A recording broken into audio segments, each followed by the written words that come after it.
कैसे है दोस्तों। तो आज फिर से मैं आपके सामने आया हूँ। हमारा गुजसेट का जो फिज़िक्स का पेपर था 2024 का, उसका जो डिटेल सॉल्यूशन है आज देखने वाला है।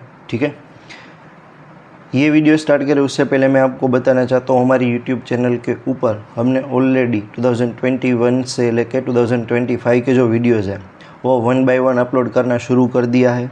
ठीक है, आप उसका यहाँ पे जो लिंक नीचे डिस्क्रिप्शन में दिया होगा उसमें जाके आप चेक कर सकते हैं। ठीक है, अब ये जो वीडियो अभी के लिए जो हम बनाने वाले वो हम बनाने वाले इंग्लिश मीडियम के लिए सिमिलर वीडियो जो है फ्यूचर में हम गुजराती मीडियम वाले जो स्टूडेंट है उसके लिए भी प्रोवाइड करना चाहते हैं। ठीक है ना, तो हो सके उतना जल्दी से हम गुजराती मीडियम के लिए भी वीडियो बनाने वाले हैं। ठीक है, जो इंग्लिश मीडियम वाले स्टूडेंट है, आपके जो फ्रेंड सर्कल में कोई है, ठीक है, जो गुजराती मीडियम में पढ़ रहा है, उसको आप ये डिटेल्स वगैरह जो है, ये जो लिंक वगैरह वो आप शेयर करके बोल सकते हैं कि भाई फ्यूचर में इसके ऊपर गुजराती मीडियम के भी वीडियोज़ है वो आने वाले हैं। ठीक है, तो पहली बात, ये वीडियो शुरू करने से पहले मैं आप सभी को बता दूं कि ये जो चैनल के ऊपर हम वीडियो अपलोड कर रहे हैं वो ऑलरेडी गूगल की साइट से जो है वो ऑलरेडी मोनेटाइज्ड हो चुकी है। ठीक है ना, लेकिन हमने मोनेटाइजेशन है वो एक्सेप्ट नहीं करा है, मोनेटाइजेशन को बंद रखा है। बंद इसलिए रखा है कि बीच बीच में जब ये कोई वीडियो वगैरह चल रहे होते तो आप सभी को पता होगा एड्स किसी को अच्छा नहीं लगता। ठीक है ना, डिस्टर्बेंस हो जाता है और माइंड थोड़ा सा डिस्ट्रैक्ट हो जाता है, तो जो हमारा फ्लो अच्छे से बना हुआ होता है वो डिस्टर्ब हो जाता है। तो वैसा ना हो इसलिए हम क्या कर रहे हैं यहाँ पे कि मोनेटाइजेशन बंद रखा हुआ है ताकि एड्स कहीं पे आपको बीच में डिस्टर्ब ना करे। ठीक है, अच्छा, तो अब हम क्या कर रहे हैं भाई कि हमारा जो 2024 का जो पेपर है उसको हम सोल्व करने वाले हैं, है ना। अगर आपने 2021 का पेपर जो है वो सोल्व करा होगा, 22 का 23 का पेपर सोल्व करा होगा, तो बहुत सारे जो क्वेश्चन है आज आपको रिपीट यहाँ पे देखने को मिलेंगे। ठीक है, ठीक है, जो भी होगा रिपीट वगैरह होगा, हो सके वहाँ पे मुझे पॉसिबल लग रहा होगा वहाँ पे मैं बताते जाऊँगा कि ये भाई प्रीवियस ईयर क्वेश्चन है, इसमें पूछा गया था, ये 2021 में पूछा गया था। ठीक है, जीएसईबी जो है, जीएसईबी बोर्ड में जो गुजसेट में मोस्ट फेवरेट क्वेश्चन रहते हैं वो भी मैं आप सभी को यहाँ पे बताते जाऊँगा। ये सभी क्वेश्चन में से पहला जो क्वेश्चन हमें दिया गया वो बोल सकते हैं कि भाई गुजसेट में या जीएसईबी बोर्ड का जो पेपर होगा, है ना, दोनों में से कोई एक में ये क्वेश्चन जो है सेम टू सेम या थोड़ी सी कोई वैल्यू आगे पीछे करके यहाँ पे पूछा जाता है। ठीक है ना, तो आज का जो ये क्वेश्चन है उसमें हमें क्या पूछ रहे हैं कि भाई कोई एक सिल्वर वायर है, उसका कुछ रेजिस्टेंस दिया गया है 2.1 ओम। कब कि भाई जब वहाँ पे उसका टेम्परेचर है 27.5 डिग्री सेल्सियस हो तब, और रेजिस्टेंस जो है वो कितना है 2.7 ओम। कब, जब टेम्परेचर बढ़ के 27.5 में से बढ़ के कितना हो जाएगा 100 डिग्री सेल्सियस। दो रेजिस्टेंस है, दो डिफरेंट टेम्परेचर हमारे पास अवेलेबल है, और फाइंड आउट क्या करने के लिए बोला है, टेम्परेचर कोएफिशिएंट ऑफ रेजिस्टिविटी, मतलब अल्फ़ा की जो वैल्यू हो फाइंड आउट करने के लिए बोला है। तो बहुत ही सिंपल फॉर्मूला है, तो RT is equal to R0 1 plus alpha delta T, है ना। ये फॉर्मूला आप सभी ने वहाँ पे देखा होगा बुक में। इसमें से ये जो अल्फ़ा है उसकी वैल्यू जो है वो मुझे फाइंड आउट करने के लिए बोला हुआ है, तो इसको थोड़ा सा और दूसरे तरीके से ये जो फॉर्मूला है उसको सिंप्लीफाई करेंगे। तो हम ऐसे अभी मैं आपको एक स्टेप यहाँ पे दिखा देता हूँ, आगे आप सिंप्लीफाई कर सकते हो। RT जो है वो मेरे लिए अभी हो जाएगा R2, ठीक है, इज इक्वल टू R0 जो है वो मेरे लिए हो जाएगा R1 इन ब्रैकेट क्या हो जाएगा, तो 1 plus alpha delta T means T2 minus T1, ये ऐसा फॉर्मूला आपका बन जाएगा। ठीक है, R2 की जो वैल्यू है, सेकंड रेजिस्टेंस जो है वो मेरे पास यहाँ पे कितना अवेलेबल है 2.7 ओम। ठीक है ना, तो यहाँ पे मैं उसकी वैल्यू पुट कर दूंगा 2.7 ohm is equal to first resistance कितना अवेलेबल था 2.1 ओम, तो उसकी वैल्यू पुट कर देते हैं 2.1 ओम। ठीक है ना, ब्रैकेट 1 प्लस अल्फ़ा की वैल्यू तो फाइंड आउट करनी है, तो T2 का जो आंसर है वो कितना दिया गया है 100 डिग्री सेल्सियस है, तो यहाँ पे मैं लिख दूंगा 100 degree Celsius minus second temperature जो है, सॉरी फर्स्ट टेम्परेचर जो है वो मुझे दिया गया 27.5 डिग्री सेल्सियस, तो उसकी वैल्यू यहाँ पे पुट कर दो 25 डिग्री सेल्सियस। ठीक है ना, अब क्या करना है, ये इक्वेशन को सिंप्लीफाई करना है और आपका जो आंसर है वो यहाँ पे आ जाएगा। थोड़ा सा सिंप्लीफाई मैं यहाँ पे आपको कर देता हूँ कि अल्फ़ा की वैल्यू जो आप चाहिए होगी, तो अल्फ़ा की वैल्यू आपको मिलेगी R2 minus R1 divided by R1 T2 minus T1, है ना। ये फॉर्मूला अगर आपको याद रखना है तो भी रख सकते हो, डायरेक्टली इसमें वैल्यूज़ वगैरह पुट करेंगे तो भी आपका आंसर वो यहाँ पे आ जाएगा। ठीक है, तो इसको अगर आप ठीक तरीके से सॉल्व करेंगे तो आपका जो आंसर है मैं यहाँ पे लिख देता हूँ फटाफट, 2.7 माइनस 2.1 डिवाइडेड बाय आ जाएगा 2.1, मल्टीप्लीकेशन में नीचे डिवाइड में T2 माइनस T1 है वो मैं यहाँ पे लिख रहा हूँ, कितना है 100 माइनस 27। तो यहाँ से जो अल्फ़ा का जो आंसर होगा वो आपको मिल जाएगा कैलकुलेशन से 3.9 into 10 power minus 3 degree Celsius inverse. ठीक है, ये आंसर आपका आ जाएगा। चलो तो आगे बढ़ते हैं हम। यहाँ पे हमारा ऑप्शन जो है वो अवेलेबल है यहाँ पे, ठीक है ना। बहुत सारे स्टूडेंट है वो बोलते हैं sir same to same option यहाँ पे भी अवेलेबल है, लेकिन यहाँ पे देखो डिग्री सेल्सियस का जो पावर है वो 1 लिया हुआ है। एक्चुअल में ये जो टेम्परेचर कोएफिशिएंट ऑफ रेजिस्टिविटी वो पर डिग्री सेल्सियस में, इसलिए यहाँ पे हम क्या लिखते हैं उसको सेल्सियस इनवर्स लिखते हैं। ठीक है, ये बात का आपको ध्यान रखना है। अगर नोटिस नहीं किया होगा तो हो सकता है आप यहाँ पे सी ऑप्शन भी टिक कर लोगे फ्यूचर में, ध्यान रखना ये बात का। चलो इसके बाद हमारा सेकंड क्वेश्चन है, आ जाते हैं। चलो सेकंड क्वेश्चन में क्या बोल रहे हैं भाई, volt into second divided by ampere into meter is the unit of which physical quantity, है ना। तो अब जब मैं यहाँ पे आपको बोलूँ एक सिंपल बात याद रखनी है कि वोल्ट इंटू सेकंड और नीचे डिवाइड में है एम्पियर इंटू मीटर, है ना। तो हम यहाँ पे ऐसा बोल सकते हैं कि ये जो क्वांटिटी है काई ई एंड काई एम, ये तो डायमेंशनलेस है, तो ये दो ऑप्शन तो आपके यहाँ पे तुरंत निकल जाएंगे। अब एप्सिलॉन नॉट का जो फॉर्मूला है वो आपको डायरेक्टली याद होगा कि एप्सिलॉन नॉट का फॉर्मूला आपने क्या लिखा था। अगर स्टूडेंट को याद नहीं है तो मैं यहाँ पे रिपीट कर रहा हूँ, F is equal to 1/4 pi epsilon naught Q square divided by R square. इसके ऊपर से एप्सिलॉन नॉट का जो फॉर्मूला हमें मिल रहा था, कितना मिल रहा था, Q square means coulomb square divided bye 4 पाई कॉन्स्टेंट है। यहाँ पे एफ आ जाएगा, एफ का फॉर्मूला लिखूंगा न्यूटन, और आर स्क्वायर मतलब ये हो जाएगा मीटर स्क्वायर। तो कुछ भी करके यहाँ पे नीचे एम्पियर को लाना मुश्किल है, यहाँ पे तो आई थिंक कोई भी तरीके से पॉसिबल नहीं हो रहा है। हाँ, कूलम स्क्वायर है मतलब क्यू स्क्वायर है, उसको मैं यहाँ पे पुट कर सकता हूँ आई टी के फॉर्म में, मतलब आई और टी का यहाँ पे क्या हो जाएगा स्क्वायर। तो यहाँ पे लिख सकता हूँ ampere into second, ampere into second, और उसका क्या हो जाएगा स्क्वायर हो जाएगा। नीचे तो आया ही नहीं, मतलब एप्सिलॉन नॉट है, वो भी आंसर हमारा गलत है। तो सीधा एक ही ऑप्शन यहाँ पे ध्यान में आता है, कौन सा, म्यू नॉट। ठीक है ना। अगर आपको इसका आंसर निकालना है तो बहुत ही आसान तरीका है, वहाँ से भी जा सकते हो। हमारे पास formula B is equal to mu naught N I. यहाँ से आप म्यू नॉट को यहाँ पे सब्जेक्ट बनाओ, mu naught is equal to क्या आ जाएगा, B divided by N I. N तो कॉन्स्टेंट है, तो हमें सिर्फ और सिर्फ किसका यूनिट चाहिए, बी का चाहिए और आई का चाहिए। देखो आई यहाँ पे आया हुआ है ना, तो तुरंत ही यहाँ पे हाईलाइट हो जाना चाहिए कि एम्पियर यहाँ पे आ रहा है, मतलब यही यूनिट उसका होना चाहिए। ठीक है ना, शॉर्टकट। चलो क्वेश्चन नंबर 3 के ऊपर चलते। क्या बोल रहे हैं, आइडियल ए मीटर की बात करें एंड आइडियल वोल्ट मीटर की बात करें। एज रेजिस्टेंस कितना होना चाहिए एंड रेजिस्टेंस कितना होना चाहिए।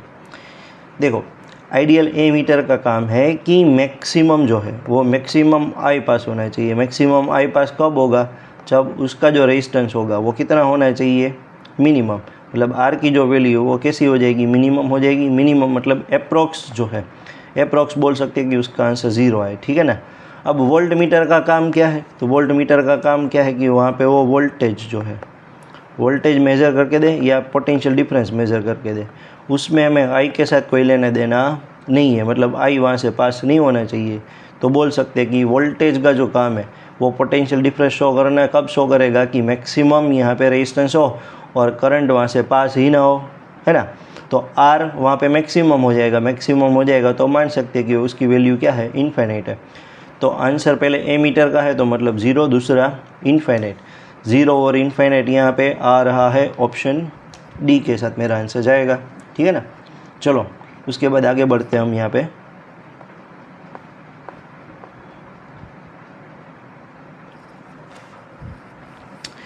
चलिए देखिए क्वेश्चन नंबर 4 में क्या बता रहे भाई कि सोलेनोइड है, core of material with relative permeability 400 है। The windings of the solenoid are insulated from the core and carry a current of 2 ampere. If the number of turns is 1000 per meter, then the value of magnetic intensity will be. अच्छा, magnetic intensity find out करना है तो उसके लिए आपको 5th chapter में से एक फॉर्मूला जो है H is equal to N I, वो आपको यहाँ पे याद होना चाहिए। ठीक है ना। अब n जो है, n की वैल्यू जो है वो मुझे यहाँ पे कितनी कंसीडर करनी है, तो n मतलब नंबर ऑफ टर्न्स है वो 1000 पर मीटर है, तो मैं यहाँ पे लिखूँगा 1000 पर मीटर मतलब 1 मल्टीप्लिकेशन में क्या आना चाहिए, आई, आई मतलब करंट, करंट कितना है 2 है, ठीक है ना। तो इसको आप क्या लिख सकते हो भाई, 2 × 10 पावर 3। यहाँ पे करंट है, करंट की वजह से इसका यूनिट जो होगा वो यूनिट हो जाएगा एम्पियर, और लेंथ यहाँ पे 1 ली थी, इट मीन्स उसका आंसर आ जाएगा एम्पियर पर मीटर इनवर्स। तो यूनिट वगैरह में ध्यान देना है, पावर वगैरह में ध्यान देना है ना। ऑप्शन बी जो है वो यहाँ पे सही हो रहा है। यहाँ पे क्या गलती कर ली, तो यहाँ पे 10 का पावर -3 दिया हुआ है, ठीक है ना। तो ये ऑप्शन गलत हो जाएगा, ये ऑप्शन सही हो जाएगा। चलो आगे बढ़ते हैं, इजी क्वेश्चन था बिल्कुल। क्वेश्चन नंबर 5 में आते हैं, ठीक है ना। क्वेश्चन नंबर 5 में क्या बोल रहे हैं, अच्छा short bar magnet placed with axis 30 degree. देखो भाई PYQ का ये क्वेश्चन है ना। देखो याद रखना, दो फॉर्मूला है, torque is equal to PE sin theta, वो किसके लिए, इलेक्ट्रिक के लिए, और torque is equal to MB sin theta.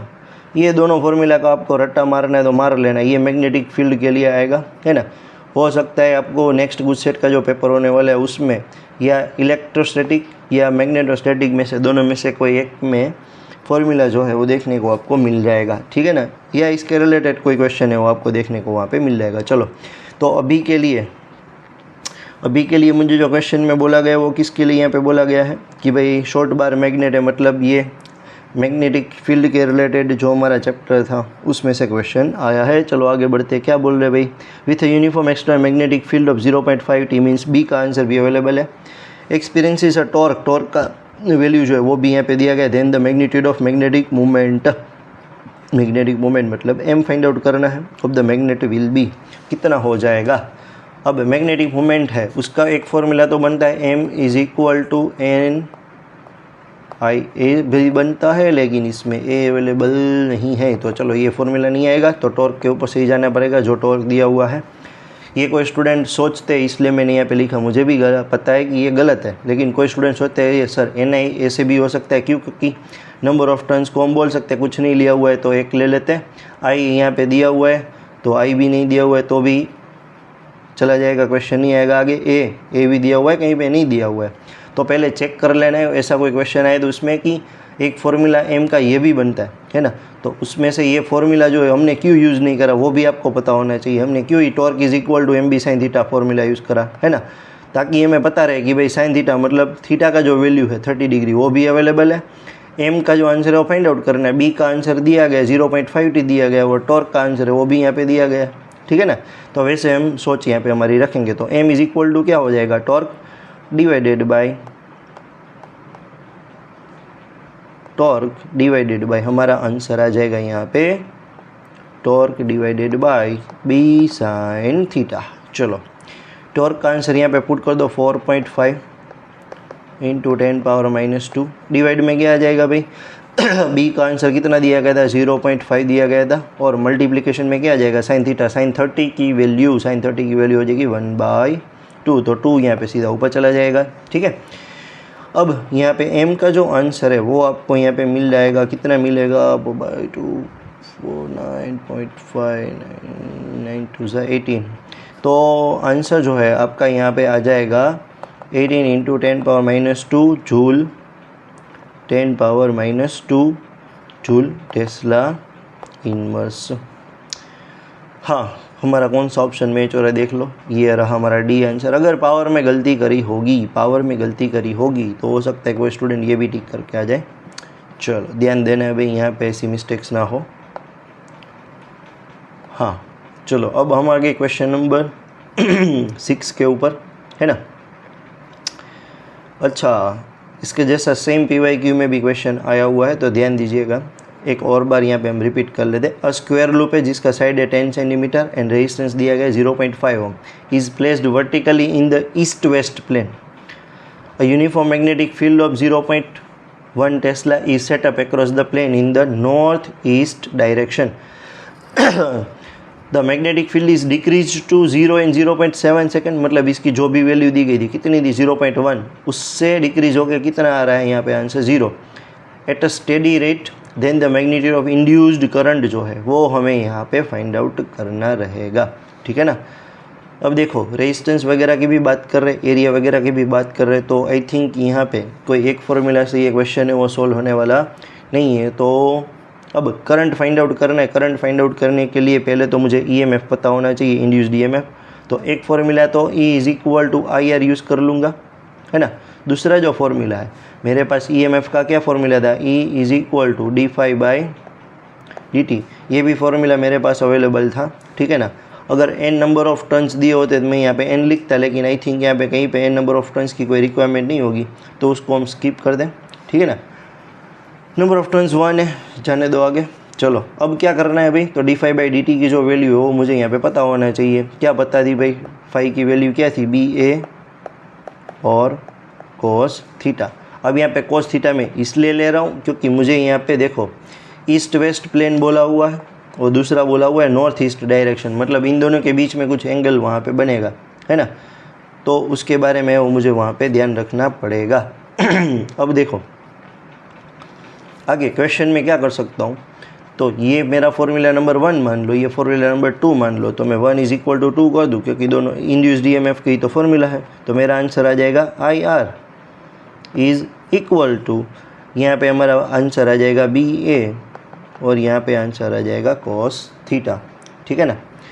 अब देखो आगे बढ़ते हम। यहाँ पे मेरे पास जो भी वैल्यूज़ दी गई उसको पहले यहाँ पे पुट करो फटाफट, ठीक है। पुट करते हैं तो हमारा आंसर क्या आ जाएगा, यहाँ पे BA cos theta. B decrease हो रहा है विथ रिस्पेक्ट टू टाइम, हाँ हो रहा है।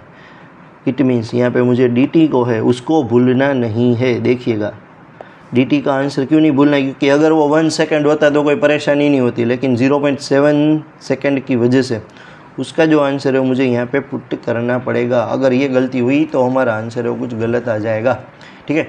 अब क्या करना है, बहुत ही सिंपल है, I फाइंड आउट करना है इंड्यूस्ड करंट, है ना। तो क्या करना है, I को सब्जेक्ट बनाओ तो आंसर आ जाएगा BA cos थीटा और डिवाइड में नीचे आ जाएगा R और आ जाएगा डेल्टा टी मतलब टाइम जो लग रहा है वो यहाँ पे, है ना। तो वैल्यू पुट करते जाओ और आपका आंसर हो यहाँ पे आता जाएगा। सबसे पहले एरिया 10 सेंटीमीटर है, स्क्वायर है ना। तो इसका एरिया कितना हो जाएगा, 100 इंटू 10⁻⁴ हो जाएगा। मल्टीप्लिकेशन में क्या आ जाएगा, यहाँ पे एरिया आ चुका है, मैग्नेटिक फील्ड की वैल्यू कितनी है 0.10, उसको लिख दो 0.10, है ना। और मल्टीप्लिकेशन में यहाँ पे क्या आंसर आ जाएगा हमारा, इन दोनों के बीच में जो एंगल यहाँ पे बन रहा है तो इसका एरिया वेक्टर जो रहेगा वो एरिया वेक्टर कौन सी डायरेक्शन में रहेगा, मैग्नेटिक फील्ड की डायरेक्शन में रहेगा। तो यहाँ पे थीटा का जो आंसर है वो 0 डिग्री आ जाएगा। तो यहाँ पे लिख दो cos 0, है ना। cos 0 कितना हो जाएगा भाई, 1 हो जाएगा, तो उसको भूल जाना। डिवाइड में क्या आ जाएगा, R रेजिस्टेंस कितना अवेलेबल है क्वेश्चन में 0.5, तो यहाँ पे लिख दो 0.5। मल्टीप्लिकेशन में क्या आएगा, delta T, delta means time कितना था 0.7, ठीक है। चलो आगे बढ़ते हैं। तो I इज़ इक्वल टू, मेरे पास क्या आंसर आ जाएगा, कैलकुलेशन वगैरह करोगे तो अप्रोक्स आंसर आपका जो आएगा वो आएगा 2 इंटू 10⁻³ जो है वो आपका आंसर यहाँ पे आ जाएगा, ठीक है। चलो आगे बढ़ते हैं हम यहाँ पे क्वेश्चन नंबर 7।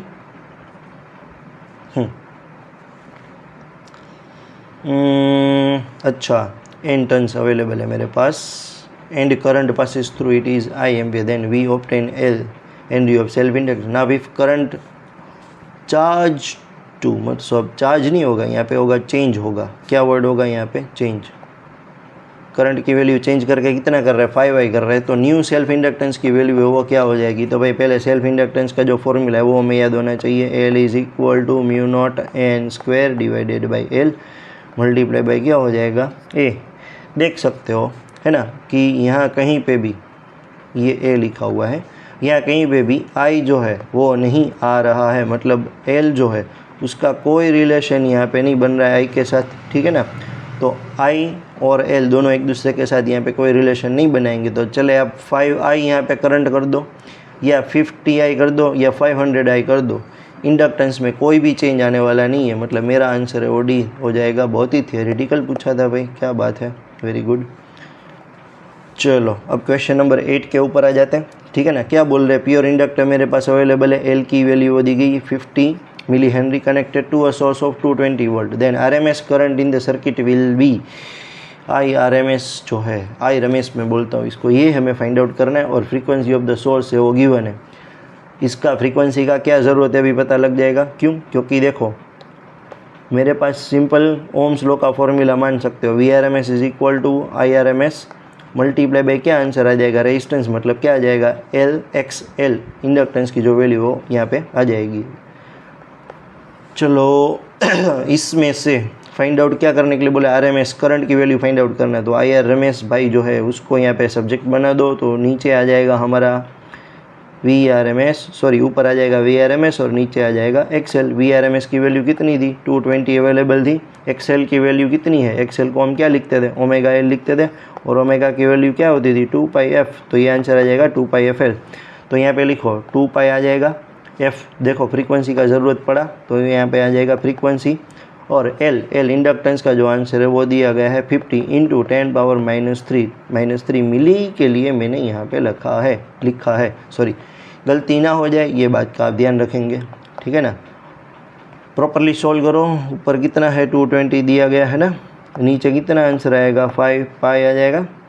अच्छे से सॉल्व करेंगे तो करंट का जो आंसर होगा IRMS is equal to 14 ampere जो है वो यहाँ पे आंसर आपका आ जाएगा 14 एम्पियर। हाँ ये रहा, ठीक है।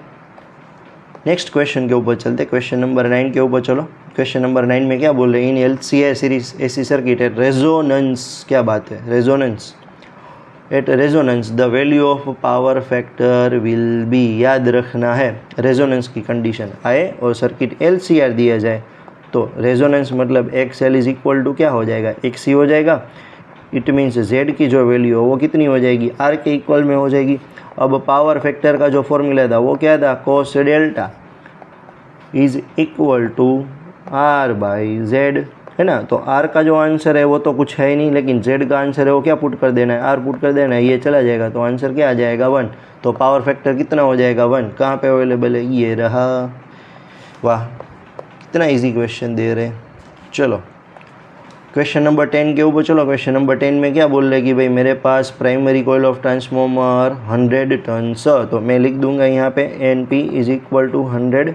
यहाँ पे कन्फ्यूजन ना हो इस क्वेश्चन में, इसलिए डेटा लिखना ज़रूरी है। सेकेंडरी का जो आंसर दिया गया वो दिया गया NS इज इक्वल टू 200 दिया गया। Then for input of 220 volt at 10 ampere, तो इनपुट मतलब VP का जो आंसर है वो कितना दिया गया, 220 वोल्ट दिया गया। तब करंट का जो आंसर है वो कितना अवेलेबल है, तो IP इज इक्वल टू कितना दिया गया है, 10 एम्पियर दिया गया। अब फाइंड आउट क्या करना है, find the output current. Output current मतलब क्या फाइंड आउट करना है, IS फाइंड आउट करना है। और ट्रांसफॉर्मर यूज़ करा है स्टेप अप, तो चलो उसको तो कोई लेना देना है नहीं, IS की जो वैल्यू वो फाइंड आउट करनी है, ठीक है ना। आपको एक दूसरा तरीका मैं बता दूँ, इसका शॉर्टकट जो है वो आपको कैसे याद रखने के लिए बोला गया था यहाँ पे कि भाई NP जो है,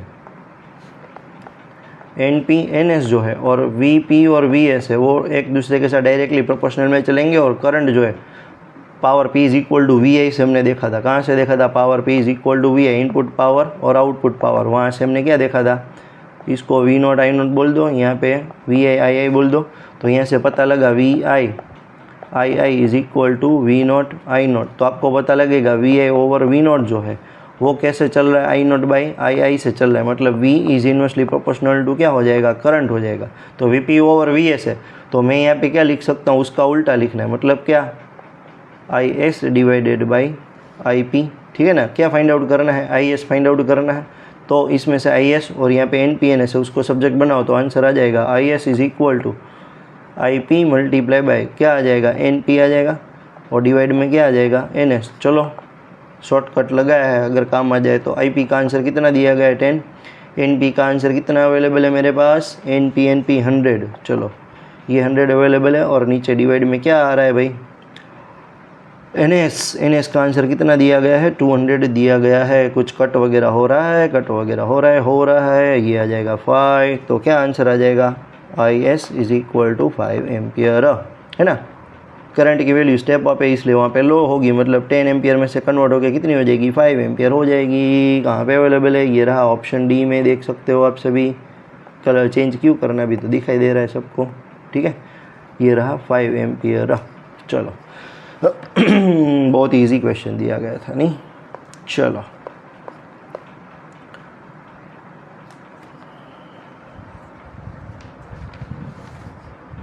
क्वेश्चन नंबर 11 के ऊपर हम आगे बढ़ रहे हैं। क्या बोल रहे हैं भाई? For obtaining wattless current which circuit is connected with an AC supply.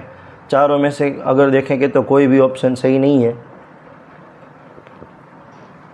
आपको याद होगा कंसेप्ट हमने यूज़ करा था एलसी ऑसिलेशन का, और जब एलसी ऑसिलेशन का हमने यहाँ पे यूज़ करा था कंसेप्ट, उसमें क्या बोल रहे थे कि एलसी सर्किट होनी चाहिए तो आरसी सर्किट भी चला जाएगा, ओनली आर तो चलेगा नहीं, आरएल इन सीरीज़ भी चला जाएगा, तो बचेगा ओनली एल, जिसके साथ मेरे पास यहाँ पे क्या होना चाहिए? सी होना ज़रूरी है।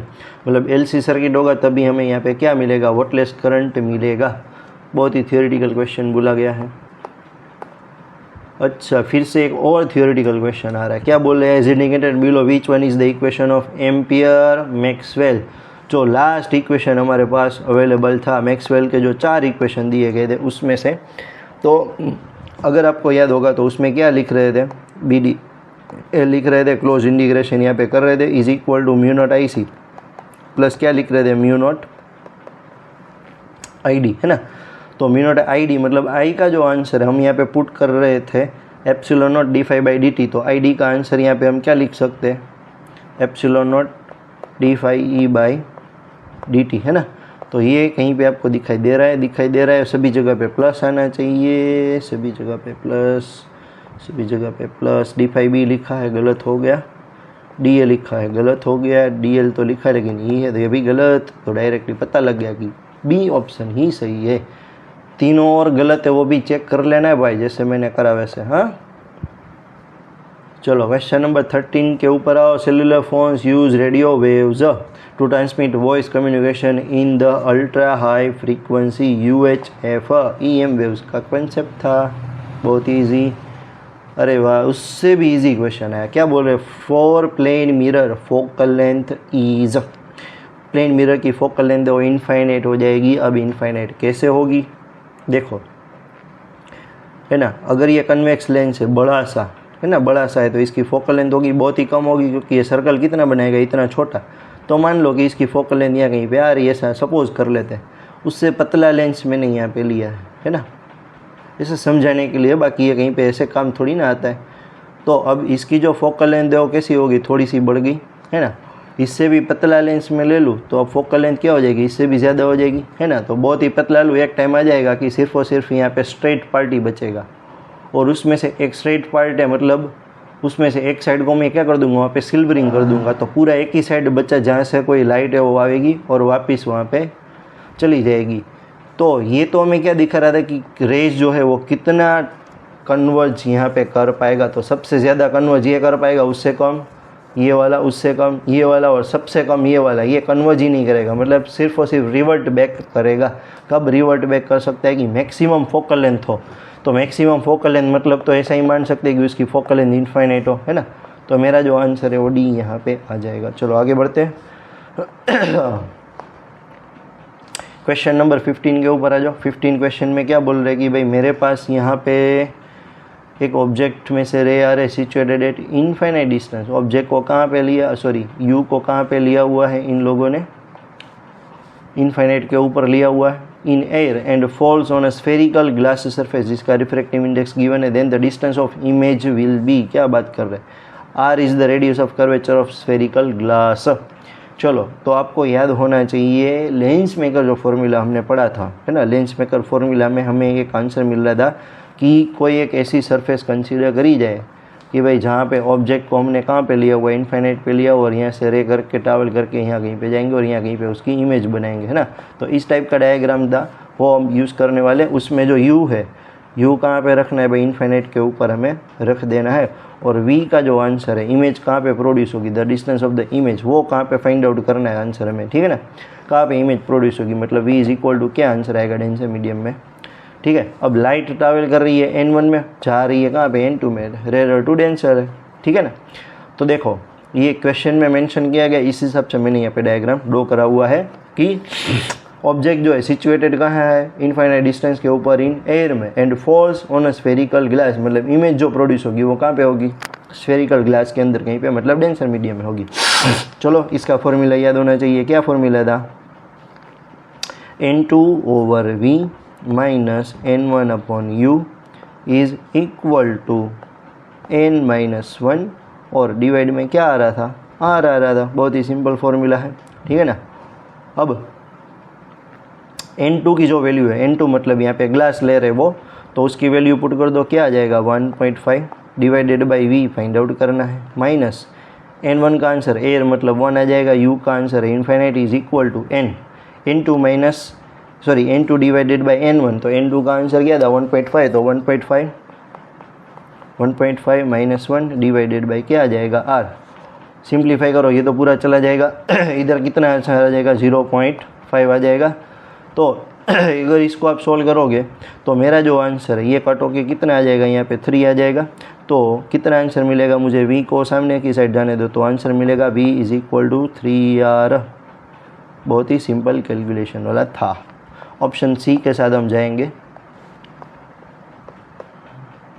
चलो क्वेश्चन नंबर 16 में आ रहे, ठीक है ना। क्वेश्चन नंबर 16 में क्या बोल रहे कि भाई एक थिन प्रिज्म है, जैसे ही थिन प्रिज्म आए और यहाँ पे एंगल ऑफ प्रिज्म दिया जाए तो आप सभी को बोला गया था एक ही फॉर्मूला जो है वो आपको याद रखना है, डेल्टा एम। मीन्स क्वेश्चन में भी बोला है angle of minimum deviation find out करना है, तो delta M is equal to A in bracket mu minus 1 find out करना है। ए का आंसर है 4, म्यू कितना दिया गया भाई 1.6, तो यहाँ पे लिख दो 1.6 माइनस 1, ये हो जाएगा 4, और ये मल्टीप्लिकेशन में आ जाएगा 1.6 माइनस 1 मतलब 0.6, ठीक है ना। ये आ जाएगा 2.4, डेल्टा एम का आंसर 2.4। चलो कहाँ पे अवेलेबल है, ये रहा। बहुत ही सिंपल क्वेश्चन आया फिर से, ठीक है। हाँ चलो अब क्वेश्चन 17 में मुझे क्या बोल रहे हैं कि भाई मेरे पास यहाँ पे रिफ्रैक्टिंग टेलीस्कोप अवेलेबल है। ऑब्जेक्टिव का फोकल लेंथ 1 मीटर बोला है, एंड आई पीस का फोकल लेंथ 1 सेंटीमीटर बोला हुआ है, मतलब एफ और एफ ई का आंसर दिया गया। और क्या बोल रहे हैं, magnifying power of telescope find out करने के लिए बोला है। बहुत ही सिंपल क्वेश्चन है, कैसे, एम इज इक्वल टू क्या फॉर्मूला है, F O over F E. F O का आंसर कितना है 1 मीटर अवेलेबल है, और एफ ई का आंसर कितना अवेलेबल है 1 सेंटीमीटर, मतलब 1 ×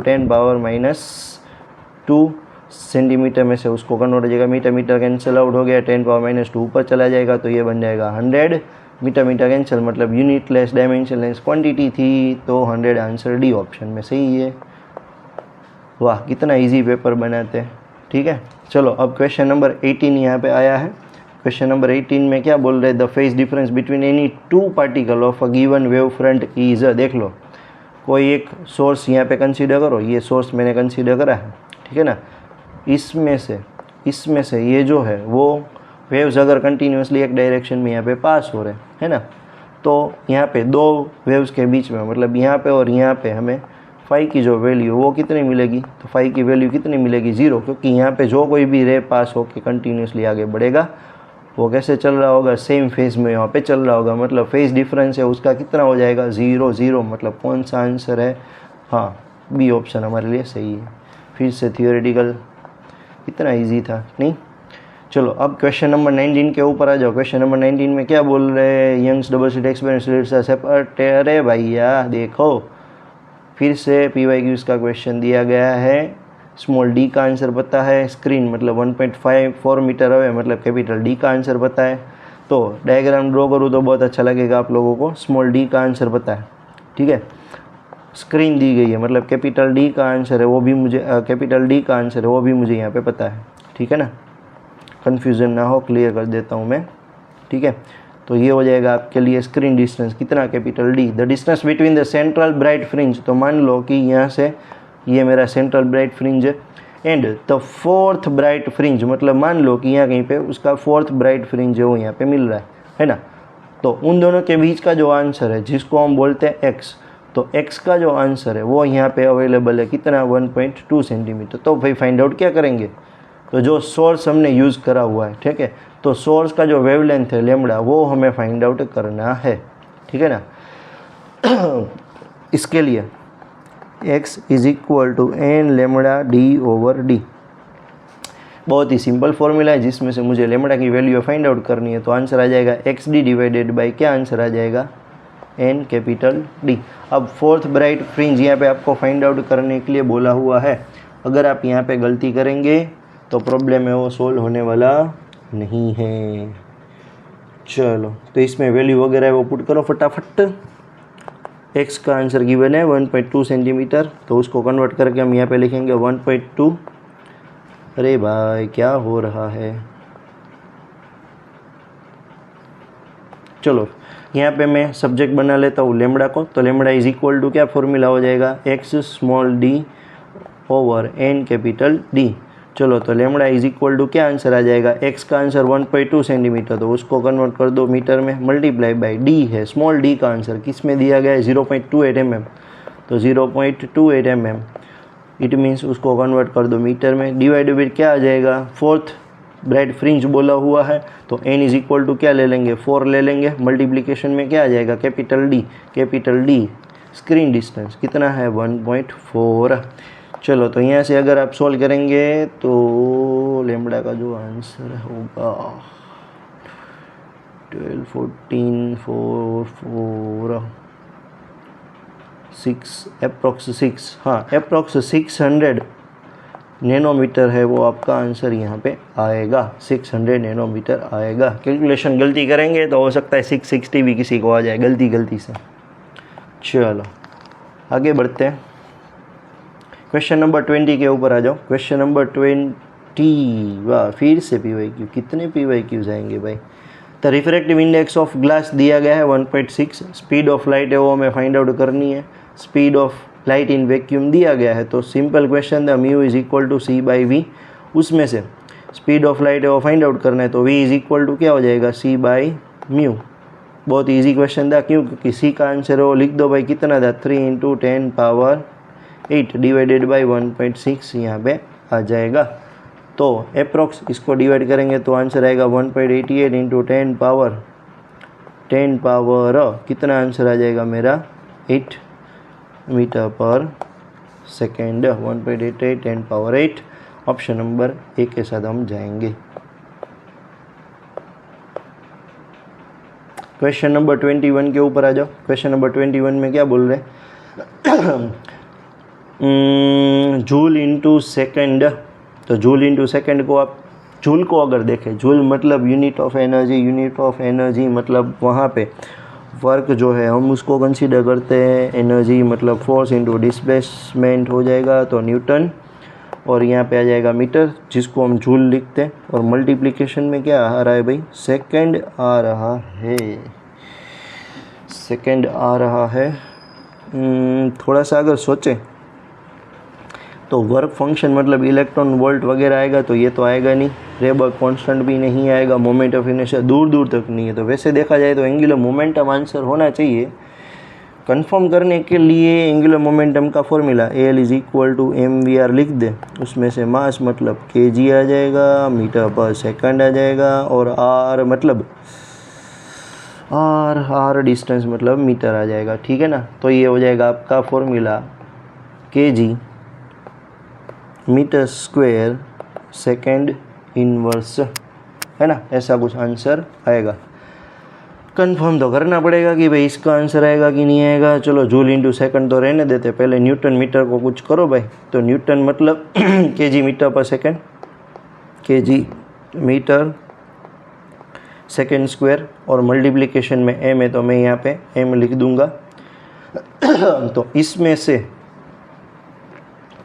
इसमें से क्या हो जाएगा, एक सेकंड जो है वो मेरा बच गया, एस यहाँ पे मैं लिख देता हूँ, इसके साथ ये कट हो जाएगा, तो क्या आंसर आ जाएगा kg सेकंड। यहाँ से ये जो आ रहा था जूल सेकंड आ रहा था वो मैंने लिखा है भाई, एक्स्ट्रा कुछ नहीं लिखा है।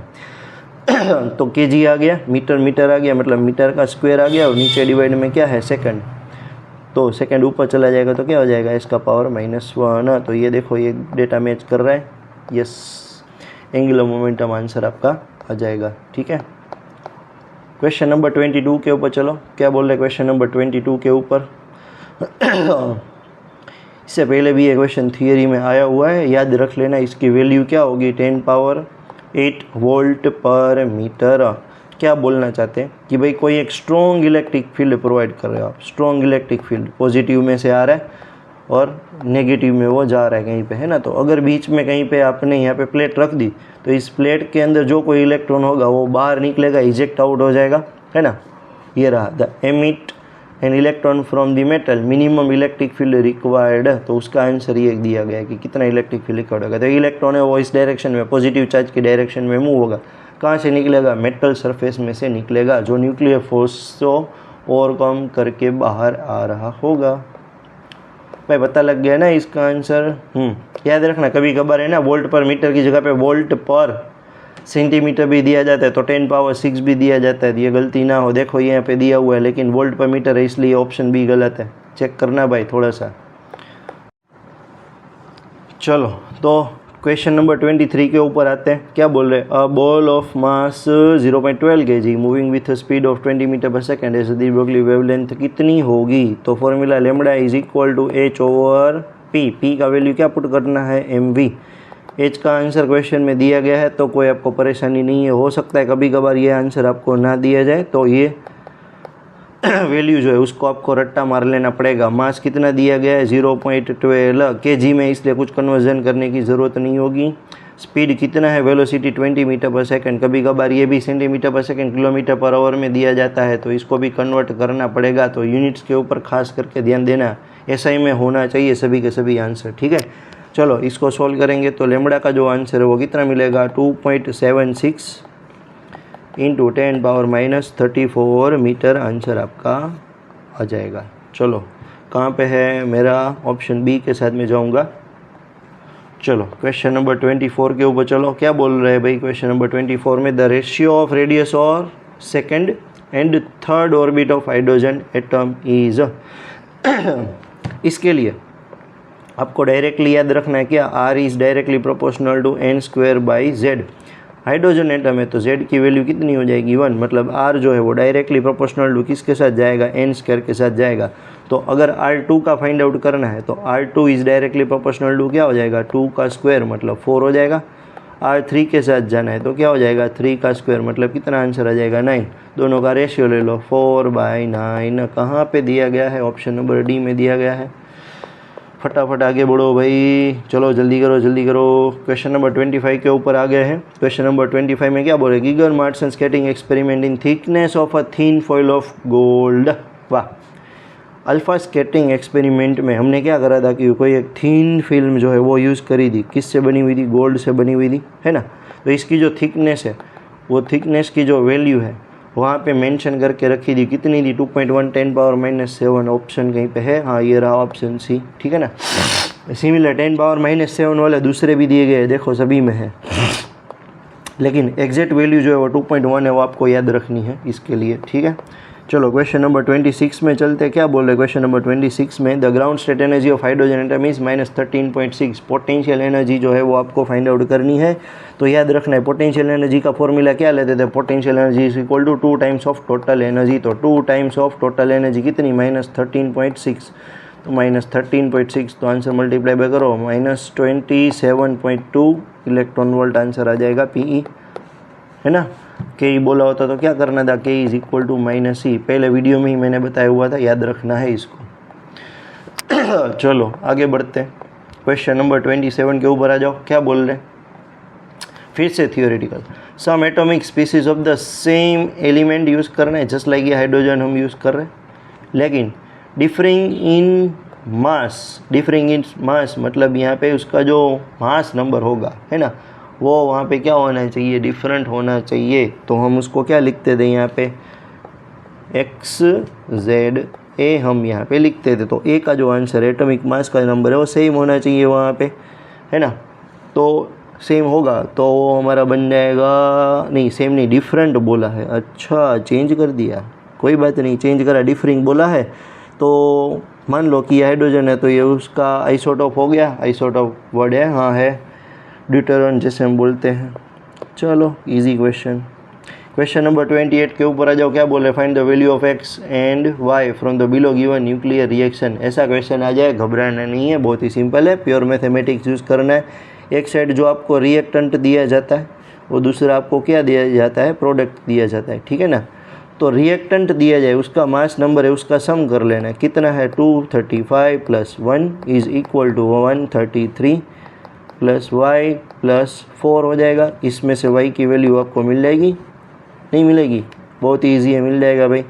चलो दूसरा क्या फाइंड आउट करना है, x कहाँ पे दिया गया, नीचे दिया गया। चलो तो क्या करना है 92 + 0, क्यों, क्योंकि यहाँ पे 0 दिया गया है इसलिए, इज इक्वल टू क्या आ जाएगा, x जो हमें फाइंड आउट करना है +41 आ जाएगा, और प्लस क्या आ जाएगा यहाँ पे 0, क्यों 4 × 0 मतलब 0 आ जाएगा।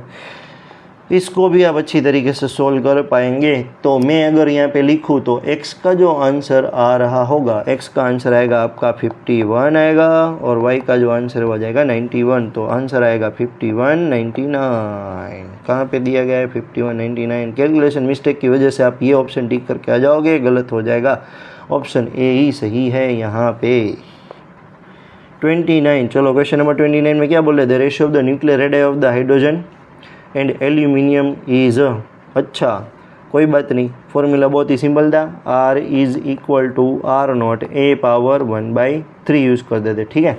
अब RH डिवाइडेड बाई क्या करना है, RAL करना है, तो यहाँ पे आ जाएगा R0 जो कट होने वाला है, यहाँ पे आ जाएगा A hydrogen divided by A aluminium, उसका होल पावर 1/3 आ जाएगा, ठीक है ना। हाइड्रोजन का A का आंसर 1, एल्यूमिनियम का कितना है, ऊपर दिया गया है 27, इसका क्या करना है पावर 1/3, 27 का क्यूब रूट 3 3 × 9 3 × 27। तो आंसर आपका क्या आ जाएगा 1/3 दिया कहीं पे 1/3, हाँ ये रहा ऑप्शन ए, ठीक है। चलो आगे बढ़ते क्वेश्चन नंबर 30 के ऊपर। हाँ तो चलो क्वेश्चन नंबर 30 में क्या बोल रहे हैं, which impurity is use to convert pure semiconductor into P type semiconductor. अच्छा फिर से थियोरेटिकल क्वेश्चन आया है ना। 4 ऑप्शन दिए गए, आर्सेनिक दिया गया है, आर्सेनिक दिया गया, एंटीमनी दिया गया, इंडियम दिया गया और फॉस्फोरस दिया गया, ठीक है ना। हमें याद रखना है कि जब मुझे प्योर में से पी टाइप बनाना है, तो पी टाइप कब बनेगा, जब उसमें होल्स जो है वो होल्स क्या हो, ज़्यादा हो, और इलेक्ट्रॉन्स जो है वो क्या हो, कम हो, तभी ये कंडीशन है वो पॉसिबल हो सकती है। इसलिए हमने थियरी में क्या बोला था, ट्राईवेलेंट इम्प्योरिटी जो है वो वहाँ पे हमें ऐड करनी है। तो ट्राईवेलेंट इम्प्योरिटी मतलब एक ही ऑप्शन अवेलेबल है, जिसको क्या बोलते थे हम, इंडियम। चलो आगे बढ़ते हैं, इसके जो है वो आपको क्या करने हैं वो याद रख लेने हैं, एग्जाम्पल्स जो है वो दिए गए थियरी में, ठीक है। हाँ क्या बोल रहे थे, energy required for electron to jump the forbidden band for germanium at room temperature in the intrinsic semiconductor is, फिर से थियोरेटिकल आंसर है, याद रखना है। जर्मेनियम दिया जाए, ठीक है ना, जर्मेनियम दिया जाए तो क्या करना है, आपको याद रखना है कि उसका जो आंसर था वो कितना था, इंट्रिंसिक सेमीकंडक्टर के लिए 0.72। अगर सिलिकॉन बोला होता तो आपको क्या याद रखना था, 0.4 इलेक्ट्रॉन वोल्ट। थियोरेटिकल है, चलो अच्छा है। चलो अब हमारा क्वेश्चन नंबर 32 आ रहा है। क्वेश्चन नंबर 32 में क्या बोल रहे हैं, इलेक्ट्रिक फ्लक्स जो है वो हमें यहाँ पे दिया गया है, उसका क्या फाइंड आउट करना है, डायमेंशन फॉर्मूला।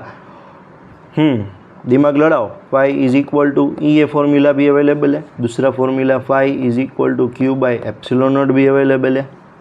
क्या करेंगे, किससे जाएंगे, दोनों से आंसर तो आएगा ना भाई, दोनों फाई का तो फॉर्मूला, फाई मतलब इलेक्ट्रिक फ्लक्स का तो फॉर्मूला है। दिमाग लड़ाओ, ई मतलब क्या लिख सकता हूँ, F is equal to Q, E formula था ना, ई इज इक्वल टू क्या हो जाएगा, F/Q हो जाएगा, और ए मीन्स एरिया, मतलब उसका आंसर हो जाएगा मीटर स्क्वायर। फोर्स को हम क्या लिखते थे यहाँ पे, m1L1T⁻² लिखते थे, और Q जो है, Q चार्ज जो है वो हम लिखते थे एम्पियर इंटू सेकेंड, मतलब ये आ जाएगा एम्पियर, और T मतलब AT आ जाएगा यहाँ पे। मल्टीप्लिकेशन में क्या है मेरे पास, मीटर स्क्वायर। स्क्रॉल कर लो फटाफट इसको, चलो थोड़ा सा कैलकुलेशन का यहाँ पे पार्ट रहेगा। m1 आ जाएगा, इसके बाद मुझे क्या करना पड़ेगा भाई, पावर 2 पावर 1 L3 आ जाएगा, T का पावर कितना हो जाएगा, -2 हो जाएगा, ऊपर नीचे से ये आएगा तो t⁻³ हो जाएगा और एम्पेयर यहाँ पे इनवर्स आ जाएगा। चलो देखो भाई कौन सा ऑप्शन यहाँ पे मैच कर रहा है। m1l3 t-3 a-1 m1l3 t-3 a-1 मेरे को तो यहाँ पे a लग रहा है, दूसरा भी चेक कर लो। m1l1 l3 मतलब ये गलत है, -1 तो ऑलवेज गलत होगा। D option m1l3 t-3 a1 दिया है इसलिए ये भी गलत हो जाएगा ऑप्शन ए के साथ। चलो भाई फटाफट क्वेश्चन नंबर 33 क्या बोल रहे क्वेश्चन नंबर 33 में, for an electric dipole at an angle between E and P. अच्छा एंगल जो है कितना लेना है भाई किसके बीच में, between E and P at a point on the equatorial plane is. पहले तो आपको इक्वेटोरियल प्लेन जो है अच्छा बनाओ। चलो इक्वेटोरियल प्लेन क्या बनाएंगे भाई, तो सपोज कर लेते हैं कि भाई मेरे पास ये पॉजिटिव चार्ज है, मेरे पास ये नेगेटिव चार्ज है, तो आपको याद होना चाहिए पी की डायरेक्शन क्या होती थी, नेगेटिव टू पॉजिटिव। दूसरा यहाँ पे हमें क्या करना है, पॉजिटिव नेगेटिव की डायरेक्शन में, ये पॉजिटिव की डायरेक्शन में ई प्लस लेते थे, नेगेटिव डायरेक्शन में ई माइनस लेते थे, और यहाँ पे नेट इलेक्ट्रिक फील्ड हमें मिल रहा था। तो नेट इलेक्ट्रिक फील्ड की डायरेक्शन इस डायरेक्शन में हो जाएगी, पी की डायरेक्शन इस डायरेक्शन में, दोनों के बीच का एंगल जो है वो कितना मिलेगा आपको, 180 डिग्री। बहुत ही ईजी क्वेश्चन था। चलो क्वेश्चन नंबर 34 के ऊपर चलो। 34 में क्या बोल रहे हैं, an infinite line charge produces an electric field 9 × 10⁴ at a distance of 2 centimetre, then the linear charge density हमें फाइंड आउट करना है। तो क्या फॉर्मूला यूज़ करेंगे, तो E is equal to 2k lambda by R जो फॉर्मूला है हम वहाँ पे यूज़ करेंगे। इलेक्ट्रिक फील्ड का फॉर्मूला आर स्क्वायर लेना पड़ेगा ना, ठीक है। दूसरा फॉर्मूला आपने थियरी में इसको ऐसे लिखा होगा, लेमडा बाई 2πε0 आर स्क्वायर। ये फॉर्मूला और ये फॉर्मूला सेम है, कैसे, मल्टीप्लाई बाई 2 डिवाइडेड बाई 2 कर दो तो ये हो जाएगा लेमडा, ये 2 × 2 = 4 हो जाएगा, तो 4πε0 हो जाएगा और आर स्क्वायर आ जाएगा। तो इसको हम क्या लिख सकते हैं, ये 2 और ये 2 इसके साथ मल्टीप्लिकेशन में, तो ये आ जाएगा 2 ये पूरा हो जाएगा, के में कन्वर्ट हो जाएगा, के लेमडा बाई आर स्क्वायर। तो कुछ भी करो आप, इधर से देखो या उधर से देखो, यही आंसर आने वाला है। बहुत ही सिंपल है, क्या करना है अब इसमें जो वैल्यू है वो दी गई है तो पुट करो 2, के का आंसर कितना 9 × 10⁻⁹। हो सकता है ना भी दिया जाए, फिर भी आपको ये याद रखना है लेमडा का आंसर कितना दिया गया था। अरे भाई लेमडा का तो फाइंड आउट करना था, ठीक है कोई बात नहीं, लेमडा फाइंड आउट करना है, डिवाइडेड बाई क्या आ जाएगा यहाँ पे आर स्क्वायर। आर कितना दिया गया था, डिस्टेंस 2 सेंटीमीटर, कन्वर्ट कर दो मीटर में, 10⁻⁻² आ जाएगा, इज इक्वल टू ई का आंसर कितना दिया गया 9 × 10⁴। चलो इसको सोल्व करेंगे तो लेमडा का जो आंसर है वो कितना आ जाएगा 0.1 माइक्रोकूलम पर मीटर। यूनिट कैसा है, लेमडा इज इक्वल टू क्या लिखते थे, Q/L लिखते थे, वहाँ से यूनिट बना हमारा कूलम और मीटर। PYQ में क्वेश्चन है, काम आ जाएगा आपको, ठीक है। चलो फटाफट क्वेश्चन नंबर 35 के ऊपर देखो, if an electron is accelerated by a potential difference of 2.5 volt, है ना, इट वुड गेन एनर्जी। कितनी एनर्जी गेन करेगा वो हमें फाइंड आउट करना है। तो एनर्जी मतलब वर्क डन के इक्वल में हमने क्या फॉर्मूला लिखा था, U is equal to QV। तो Q का आंसर कितना था 1.6 × 10⁻⁻19 और V का आंसर कितना लेना है 2.5 लेना है ना। तो ये पूरा क्या हो जाएगा, E हो जाएगा, तो मैं इसको ऐसे लिख सकता हूँ 2.5 इलेक्ट्रॉन वोल्ट। तो मेरा एनर्जी का आंसर आ जाएगा। ऐसा कोई ऑप्शन अवेलेबल है, हाँ है। अगर नहीं होता तो 1.6 2.5 मल्टीप्लिकेशन में आ जाएगा और 10⁻⁻19 का -18 हो जाएगा, है ना, ऐसा भी पॉसिबल हो सकता था। तो ऐसे ऑप्शन दिए गए होते तो, बाकी कोई ज़रूरत यहाँ पे नहीं है, ठीक है। चलो आगे बढ़ते हैं क्वेश्चन नंबर 36 के ऊपर। थोड़ी सी एनर्जी बचा के रखते हैं, एक और पेपर भी सोल्व करना है भाई आगे जाके। चलो अब क्या बोल रहे हैं, radius of spherical charge shell is कितना लेना है 10 सेंटीमीटर लेना है, and electric potential on its surface is 100 volt. अच्छा, then the potential at 2 centimetre from the centre of the shell. अरे भाई बहुत ईजी क्वेश्चन। क्या, अगर ये सेंटर के ऊपर कोई भी चार्ज रखा हुआ होगा, है ना, वहाँ से लेके कोई भी आप स्फीयर यहाँ पे कंसीडर करो, यहाँ से आप आगे बढ़ते जाओगे, जब तक ये सरफेस तक आओगे तब तक यहाँ पे जो पोटेंशियल है वो वहाँ पे क्या हो जाएगा, कांस्टेंट हो जाएगा, ठीक है ना। तो उसमें कोई चेंज यहाँ पे आने वाला नहीं है, मतलब यहाँ पे भी क्या रहेगा, सेम रहेगा। सेम मतलब कितना दिया गया क्वेश्चन में 100 वोल्ट, तो आंसर आ जाएगा आपका A 37 में आ जाओ फटाफट। 37 में क्या बोल रहे हैं, parallel plate capacitor with air between the plates is capacitance of 4 microfarad, sorry micro नहीं है भैया, पाइकोफेराड है, याद रखना। If the distance between the plates is reduced by half, तो डी डैश जो है वो मुझे क्या करना है, d/2 कर देना है। And the space between them is filled with a substance of dielectric constant 6, के का जो आंसर है वो दिया गया है 6। Then the value of capacitance will be, formula क्या था, C इज इक्वल टू के सी नॉट फॉर्मूला था, है ना। तो C नॉट का फॉर्मूला क्या था हमारा, A epsilon not by D. तो C नॉट का आंसर है वो कितना दिया गया है, तो वो दिया गया है 4 पाइकोफेराड। किसके इक्वल में है, A एप्सिलॉन नॉट डी के इक्वल में, sorry epsilon not by D के इक्वल में। चलो C नॉट का वैल्यू पुट करो तो K आ जाएगा। C नॉट का क्या आंसर है, तो भाई A epsilon not by D. तो ये पूरा सेपरेट होके कितना आंसर हो जाएगा, 4 पाइकोफेराड है। तो चलो इसको लिखो 6 × 4 × पाइकोफेराड है, तो पाइकोफेराड का एज इट इज़ रखो ना भाई, ऑप्शन में भी दिया हुआ है। तो 6 4 जा 24 पाइकोफेराड है। तो आंसर आ जाएगा आपका, कहाँ पे दिया गया है, बी ऑप्शन दिया गया है। चलो एंड पे आ रहे भाई वीडियो के, चलो फटाफट 38 क्वेश्चन नंबर के ऊपर आ जाओ। बहुत ही इजी क्वेश्चन है। क्या बोल रहे क्वेश्चन में, current density J is equal to I/A, I का आंसर आ जाएगा एम्पियर, ए मतलब कितना था, एरिया मीटर स्क्वेयर दिया है कहीं पे ऑप्शन में, हाँ ये रहा, डी में दिया गया है। एम्पियर मीटर स्क्वायर करके आते तो गलत हो जाता भाई, ध्यान रखना। क्वेश्चन नंबर 39 के ऊपर चलो, क्या बोल रहे हैं, the magnitude of drift velocity per unit electric field is known as drift velocity. Magnitude लिखो VD per unit electric field लिखो डिवाइड में E, कहीं पे देखा हुआ है, जिसको आप क्या बोलते थे, म्यू मीन्स मोबिलिटी। सी जो आंसर हो यहाँ पे आ जाएगा।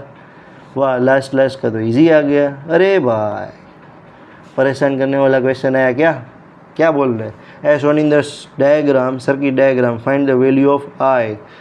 नहीं इजी है, कैसे इजी है, 2/4 मतलब क्या आ जाएगा 1/2, 4/8 मतलब क्या आ जाएगा 1/2। तो गैल्वेनोमीटर में से करंट पास नहीं होगा, मतलब बैलेंस सिस्टम ब्रिज की कंडीशन है वो अवेलेबल है। सर्किट में से देखते ही पता लग जाएगा ना। चलो तो अब क्या करना है, 2 और 4 वो दोनों सीरीज़ में हो जाएंगे तो 6 आ जाएगा, और ये 4 और 8, 8 + 4 आ जाएगा 12। अब क्या करना है, ये दोनों रेजिस्टेंस है वो किस में आ जाएंगे, पैरेलल में आ जाएंगे। तो 6 और 12 पैरेलल में आ जाएंगे, तो 6 × 12 और डिवाइडेड बाई 6 + 12, तो कितना हो जाएगा 72। डिवाइड में क्या ले लेना है, 12 + 6 मतलब कितना ले लेना है 18। ये हो जाएगा 18 4 × 72। तो R का जो आंसर है वो कितना मिला, 4 ओम मिला। यहाँ से बैटरी का वोल्टेज कितना है, तो I इज इक्वल टू क्या ले लेना है, V/I ले लेना है। V मतलब 10 डिवाइडेड बाई 4 ले लेना है, 2.5 ओम आंसर, सॉरी 2.5 एम्पियर आंसर है वो आ गया है। कहाँ है 2.5 एम्पियर, ये रहा। अरे भाई लास्ट क्वेश्चन में क्यों बाहर जा रहे हो। हाँ चलो यहाँ पे ये जो पेपर है 2024 का वो सॉल्व हो चुका है सक्सेसफुली, ठीक है। इसके जैसे और भी पेपर्स आपको हमारी YouTube चैनल के ऊपर देखने को मिल जाएंगे, है ना, बाय टाइम। जैसे ही आपको टाइम मिल रहा है 2021 से लेकर 2025 का जो प्ले लिस्ट है वो पूरा बनाया गया है, टाइम बाय टाइम वो अपडेट होता रहेगा। कोई भी क्वेश्चन पेपर अगर अभी सॉल्व किया नहीं है तो वो भी आपको शॉर्ट टाइम में 1-2 दिन में ही आपको देखने को वहाँ पे मिल जाएगा, ठीक है। फिर से एक बात रिपीट कर रहा हूँ, हमारी चैनल जो है उसके ऊपर मोनेटाइजेशन आया हुआ था लेकिन हमने नहीं लिया है। क्यों नहीं लिया हुआ है, आपके बेटरमेंट के लिए लिया हुआ है कि भाई कंटिन्यूसली कोई आप वीडियो वहाँ पे देख रहे हो, कंटिन्यूसली बीच में ऐड आएगी तो आपकी जो लिंक बन रही है यहाँ पे वीडियो में वो वहाँ पे कंटिन्यूसली ब्रेक होती रहेगी, ठीक है ना। तो वो ना हो इसलिए हमने चैनल के ऊपर मोनेटाइजेशन है वो क्या करा हुआ है, बंद रखा हुआ है, ताकि आपको कोई परेशानी ना हो, कोई डिस्टर्बेंस ना हो। चलो एक और वीडियो रख के आपके सामने आएंगे, तभी के लिए चलो बाय बाय, थैंक यू।